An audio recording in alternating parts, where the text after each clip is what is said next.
Hi friends, ಇವತ್ತು ನಾನು ಚುಮ್ಮರಿ ಮಾಡುವುದು ತೋರಿಸ್ತಿದ್ದೇನೆ.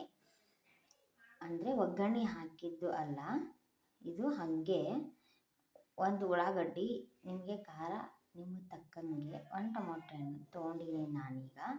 ಇದನ್ನಷ್ಟು ಒಂದು ಡಬ್ರಿಗೆ ಹಾಕಕತ್ತೀನಿ.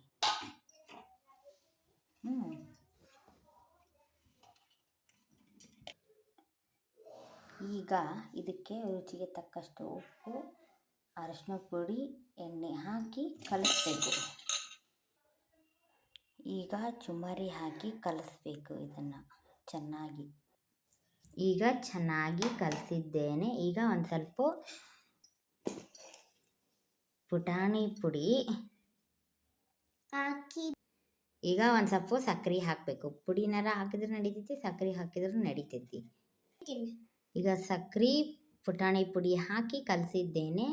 ರುಚಿ ನೋಡಲು ನನ್ನ ಮಗಳು ಕುಂತಿದ್ದಾಳೆ ಈಗ. ರುಚಿ ನೋಡಲು ನನ್ನ ಮಗಳು ಕುಂತಿದ್ದಾಳೆ ಈಗ.